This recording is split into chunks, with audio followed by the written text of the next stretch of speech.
Okay, let us start. So this is our first lesson for pharmaceutical inorganic chemistry. I told you a while ago na we are going to study the elements in the periodic table one by one according to their groups. So yung discussion natin pasunod sa grupo nila. And then we will be talking about the industrial and pharmaceutical uses of these elements. Please take note ha yung mga hindi makita sa slide. What, what happened? Napilit na siya. Kamusta? Ano man siya? Okay. So, what are the objectives for this lesson? First, we are going to identify the elements and their compounds. So, isa-isahin din natin yung compounds ng bawat elements. We're going to talk about the medicinal uses of these elements and their compounds, as well as their toxicity once taken in the body, and the other actions na meron sila. And we will also understand how important these elements in the pharmaceutical industry. So let us start with the group 0 elements. Again, we call them group 0 elements, or we can also call them group 8A in the periodic table. So if you have periodic table there, please check yung pinaka-dulo nun. That's the group 8A or the group 0. Now, we also know them as the noble gases or inert gases. Again, noble gases or inert gases. They are called noble gases because we don't actually see them in a compound. So, wala tayong masyadong makitang compound with these gases. Bakit? Kasi they are stable. They don't need other elements na mag-combine sila to form a compound. Sa chemistry, sa lower na chemistry, you have learned that one, di ba, we have the so-called octet rule. Sa octet rule, it was stated there na the element is considered stable if yung outermost shell niya complete yung electrons. And ilang electrons yon? Ilang electrons dapat before we Eight, can... ma'am. Eight Yes, po. Miss Sambaga, it's 8. Okay, very good. In this case, group 0 elements, except for helium, have completed that octet rule. They have 8 valence electron. We call that valence electrons. The electrons found in the outermost shell of the atom. Okay? So kaya noble gases or inert gases, they don't usually react with other elements because they are stable. So let's start with the first element under this group. We have the helium. So si helium, na-complete niya naman yung octet rule, but actually it's an exception because helium has two electrons only in the outermost shell. But nevertheless, it is still stable. Okay? So, what are the things that we need to know about helium? Number one, it is the second lightest air. Second lang siya. Okay? Second lightest air. And it is used to prepare synthetic air or artificial air. We can encounter this like in the hospitals. Meron tayong mga tinatawag na artificial air. Hindi siya purely oxygen, but we can still give this to patients. So ano yung laman ng synthetic or artificial air, or we have the so-called compressed gas. Please take note because this is a favorite board exam question. Pag sinabing artificial air, that contains 20% oxygen and 80% helium. So, meron siyang kasamang helium. Now, sa industry, as you can see in the picture, syempre we use helium to make balloons. Okay? Ang problema natin, kapag kanilanghap natin yung helium na yan, the toxicity will be sa ato ang voice. So, magbabago yung ating voice. It's called the Donald Duck-like sound or the chipmunk-like sound. Okay? So sa industry naman, sorry, sa pharmaceutical industry, I mean, ano ba ang gamit ng helium? Helium is usually a diluent or a carrier ng ating mga medicinal gas. Let me write it sa screen para ma-take note niyo siya. So pharmaceutically, anong gamit ng ating helium? It's either a carrier or a diluent of our medicinal or medically important gases. Kagaya nitong artificial air, para dumami yung gas, hindi na siya pure oxygen, no? Para dumami lang yung artificial air na yan, nilalagyan, dinadagdagan ng helium. So pag sinabing diluent, pampadami lang, okay, ng ating gas. Or pwede din siyang carrier ng mga aerosol natin. Pag sinabi kong aerosol, yung mga sprays natin, pwede siyang diluent doon. Pwede siyang pangdagdag sa gas doon. Okay? So, saan ba galing yung word na helium? Helium comes from the Greek word helios, which means the sun. Diyan galing ang pangalan ni helium. Sa word na yan. Okay? Do you have questions or clarifications? That's for helium class. Sa industry, most likely, just like that one, sa balloon. Sa pharmaceutical na side, it's more on an additional gas, an additional inert gas for our medically important gas. Pangpadami. Pampadami siya. Okay? Pero inert siya. Pag sinabi kong inert, dinadagdag siya doon, pampadami, pero hindi siya nagre-react doon sa mga gases, kung anumang gas ang nandoon sa iyong container. Kasi nga inert siya. Stable. Okay? Next. Ano yung next element? Yes, Mr. Jandalaw. Hello po, ma'am. I wanted to ask regarding the toxicity of helium po. At what point in time mararanasan mo po ang toxicity ng helium if you inhale it at large amounts? At what Yeah. point, pag nagbago na yung boses mo, that's already a sign na you are having toxicity of the helium. So since it is a Mm, gas, hindi naman natin siya iniinom, it's more on inhalational. So pag sobra-sobra na yung na-inhale mo na gas, magbabago na yung boses mo, that's already a sign na you're having toxicity sa helium sa body. Okay? ah, So, ang ano naman, yung ating helium, ano naman siya, low yung kanyang density and then low din naman yung solubility niya sa blood. So, in that case, masyado pang maraming helium ang langhapin mo before ka magkakaroon ng, as in, life-threatening problem. Okay? Pero yung first lang na kanyang effect is doon sa boses. Pero it's already a sign. Okay? Anything else?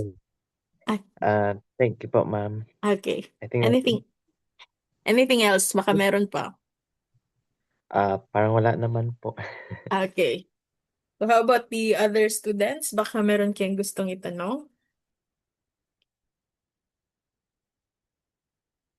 Wala. So, let's move on to neon. Yung neon naman class comes from the Greek word neos, which means, anong ibig sabihin ng kanyang pangalan? It's new. Okay? Again, galing siya sa word na neos, which means new. Now, ano yung gamit ng neon? Neon is just used for advertising purposes. Yung mga colors. But pharmaceutically, walang gamit ang neon actually. Wala tayong drug na merong content na neon. So, meron lang siyang gamit sa industry. Wala sa pharmaceutical na side. Okay, nevertheless, you have to know that kung saan ginagamit yung element na yan. Okay? So, anong next? Diyan sa periodic table ninyo. Uy, by the way, i-take note niyo please yung mga in-ask niyo na question today. and yung ni-recite ninyo. I'll count that as recitation na agad, ha? Okay? Paki-take note tapos send nyo sa akin later. Alala ko man yan. Basta i-send nyo lang sa akin. Yung related lang sa subject, ha? O, di siya next. Kanina akong laptop kay murag happy to siya mag-retire. Pero dapat dili pa siya mag-retire. Okay, what is the next element after neon? We have the argon. So si argon naman, it's really argon, but anong ibig sabihin ng argon? Argon means lazy. That's the meaning of the name argon. It's lazy. But please take note, class, that it is the most abundant noble gas. We can find that sa air natin. And yan yung pinakamaraming among the noble gases. Okay? So ano yung gamit ng ating argon? It's a substitute to nitrogen as an inert atmosphere for our pharmaceuticals. Yung mga aerosols natin, yung mga spray na yan, sino yung asthmatic dito? Meron tayong pinapuff, 'di ba, for asthma. Okay? Yan yung example ng ating aerosol and nilalagyan kasi yan siya ng nitrogen as the inert gas or the inert atmosphere na magdadala doon sa drug mismo. Para pag pinuff mo siya, lalabas yung drug. Ang carrier nun, supposedly it's nitrogen. But pag hindi kasi available ang nitrogen, pwede nating gamitin ang argon as a substitute. Okay? But how do we get argon from the air? We can get argon through fractionalization of the liquid air. Supposedly kasi pag, 'di ba, ang air marami diyan gases, merong oxygen, merong nitrogen, and syempre merong argon. So ang ginagawa nila, class, to get those gases, nililiquify nila ang air. So from gas, gagawin siyang liquid. Anong tawag sa process na yan? Conversion of gas to liquid? Anyone?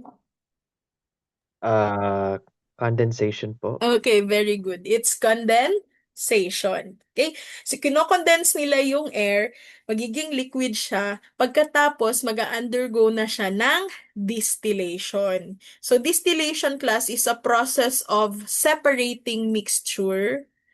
Ano yan siya? Meron yan siyang setup.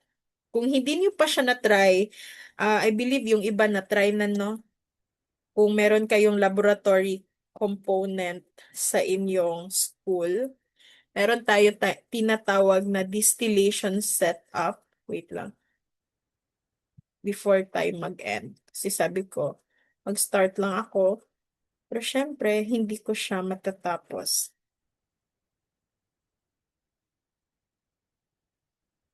How do I make this malaki? So if we search sa Google, madali nyo namang makita, class, yung setup ng ating distillation. So just like this one. Ito, makita niyo siya sa screen. Kung masyadong techy, hindi ko alam paano yung palakihin. Ang ganito. Okay, so we have here the simple distillation. This is just the simple distillation setup.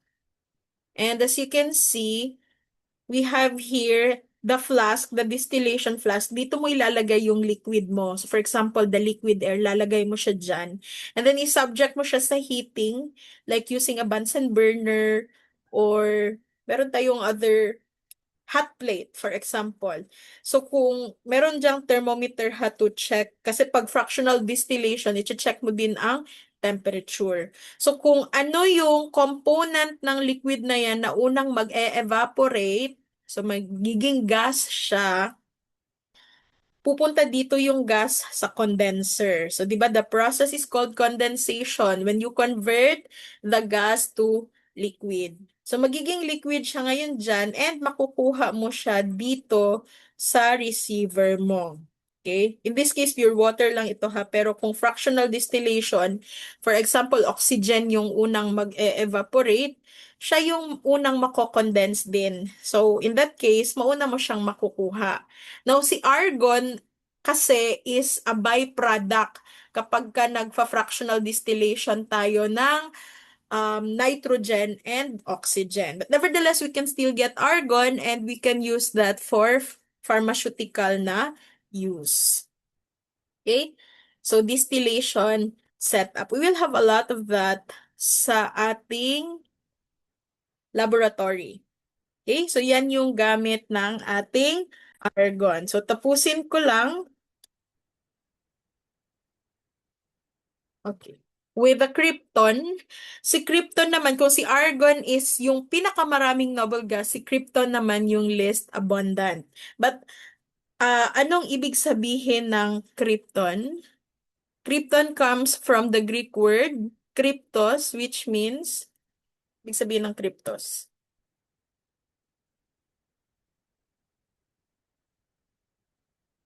It means Hidden hidden. secret po. Yeah, hidden kasi galing yan siya ang krypton kasi nakuha nila sa argon. Okay, so it's a hidden one from argon. Kaya pinangalan siyang kryptos or krypton. Now, ano yung gamit ng krypton? Krypton is now being investigated as a possible anesthetics. Ay, bakit wrong spelling? Lagyan nga ng S class. Kulang ng S dyan. Yan natin ng S dito. So it is used as a possible anesthetics. Okay? So anong ibig sabihin yan? Pwede siyang gamitin as anesthesia though hindi pa talaga siya na-establish as one, pero pinag-aaralan na ngayon. Ano ba gamit ng anesthesia? Anesthesia will make you what? Dito ako mag-e-end. Ano Love. To make you feel numb. Pampamanhid po, ma'am. Sorry, ano yon? Pampamanhid. Okay, very good. Pampamanhid. Pampamanhid siya para wala kang ma-feel. Ang anesthesia class, ang trabaho niya talaga, ini-inhibit niya, pinipigilan niya yung message from one neuron to another. Kaya kapag hiniwa ka, supposedly magdadala yan siya ng message sa brain mo na masakit kasi nahiwa ka. Pero pag nag-anesthesia ka kasi, mapipigilan yung message na yan na masakit. So, hindi siya aabot sa brain mo, kaya ang wala kang ma-feel na masakit. Okay? So, yan. Yun yung action ng anesthesia sa body. Pero in layman's term, we call that pampamanhid. And yan yung pinag-aaralan ngayon for krypton. Yes, Mr. Salazar, you are raising your hand. Ask lang pa ako, ma'am. Ano pang mga toxicity nila? Ito nila argon at saka krypton. Ano yung, sorry ha, Toxicity nila. toxicity. Toxicity po. Okay, since they are inert gases, most of them are considered safe naman, pero syempre lahat ng bagay pag masyado ng marami, magkakos din yan ng toxicity. Now, since they are gases, most of the time their toxicities will be inhalational also. Okay? So sa lungs pa rin, okay? Or sa bronchioles. Yun yung usually na magiging effect. But kung hindi naman masyadong marami, like for example, asthmatic ka and then mag-inhale ka ng pharmaceutical with an argon, isang puff lang, 2 puffs, okay lang yun. Wala ka namang mafe-feel. Unless na lang kung uubusin mo siya. Pero, yung magiging toxicity niyan is more on the drugs na kasama ng argon, hindi yung sa argon itself. Okay. Kasi diluent lang siya doon. So, more on inhalational also. Kung inhalational ang gamot, kung hindi lang siya umabot sa blood, hindi din yan siya magkukos ng grabeng toxicity. Okay? And then si krypton Okay, kasi since pinag-aaralan pa siya as anesthetic, hindi din pa established yung kanyang effect as well as yung kanyang toxicity. So, hindi pa siya established. Kasi pinag-aaralan pa siya ngayon. Yes, meron pa?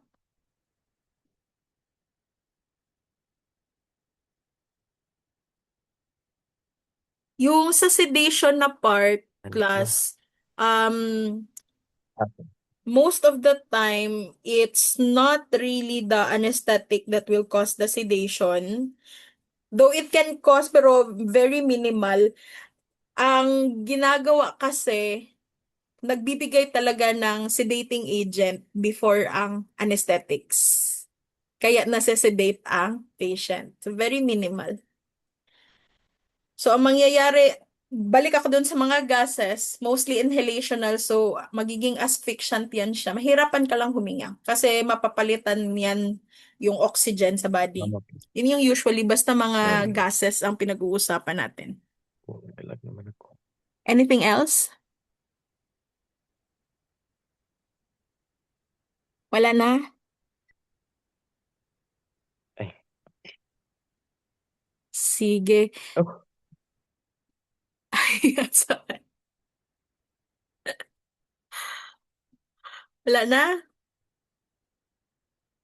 Yes, Mr. John Dalla, you're still raising your hand. Oh my goodness. Okay. So from the question again na tanong earlier about sa toxicity of I'd like to raise a point. I'd like to ask a question kasi as of now, 'di ba sinabi po na yung argon at tsaka don still indicated po for medicinal use. Pero ma'am, when it comes to the toxicity po, 'di ba nakadepende yan siya po sa density of the gas? Yeah, depende siya sa density sa gas. Pero most of the time, since gas din naman siya, magiging Mm-mm. asphyxiant pa rin siya, mahihirapan kang huminga. Okay. Okay? So, a majority of the noble gases na gina-discuss po is our major asphyxiants po. Or, yes. Oo, yun usually ang unang toxicity nila. Especially if inhalation mo din siyang tinake sa body. Kung masyadong marami na mapapalitan na niya yung oxygen sa body. Pero nakadepende pa rin yan siya sa density. Kasi for example, ang helium. Ang helium naman is low naman yung kanyang density.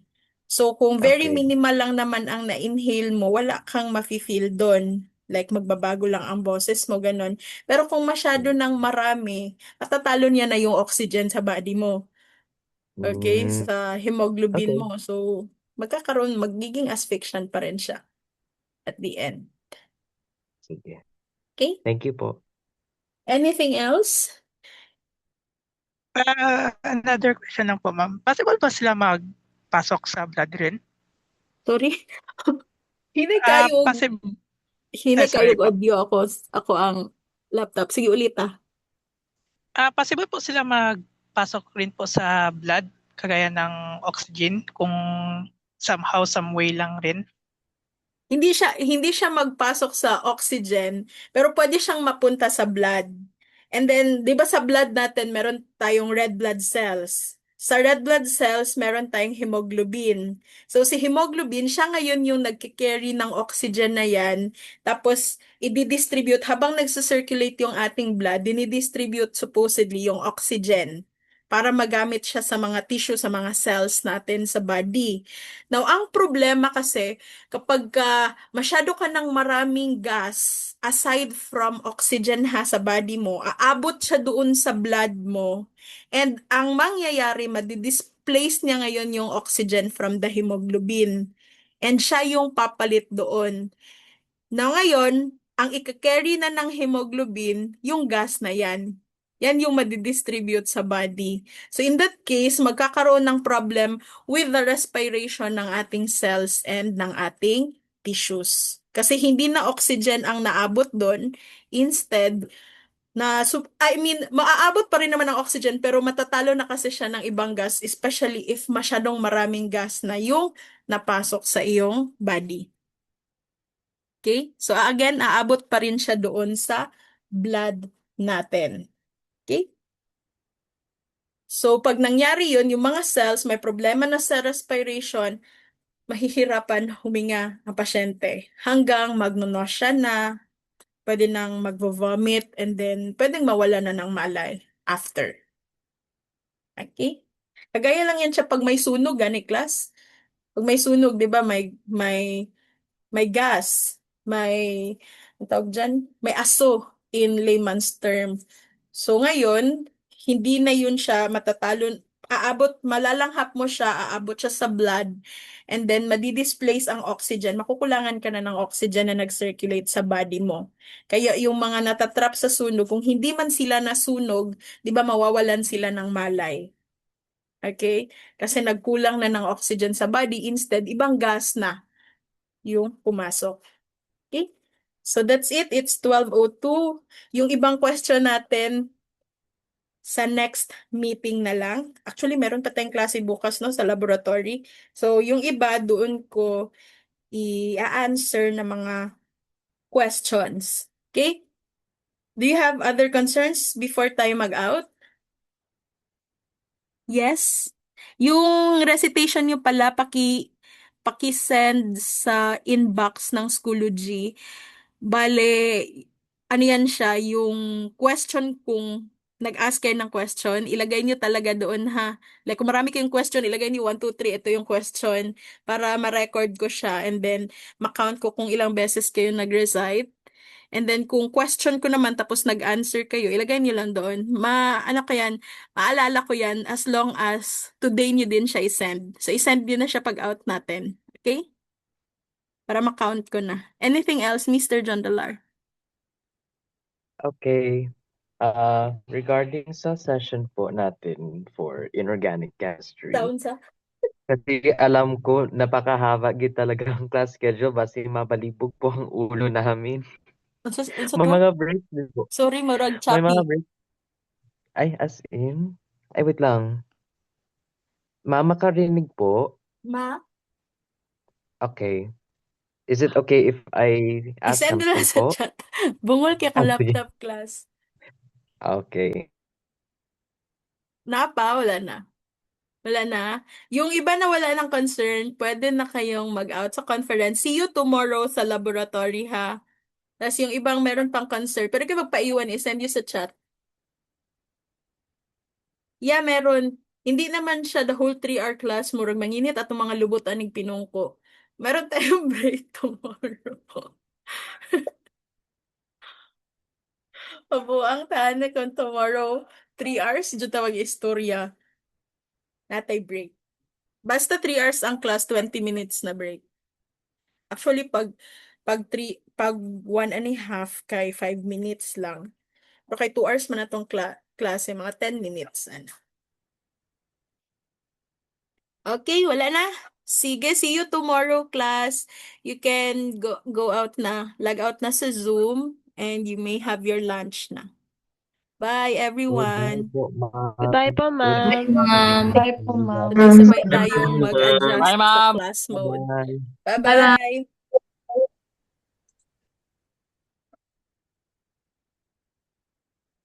Ay, naka-record pa pala ito.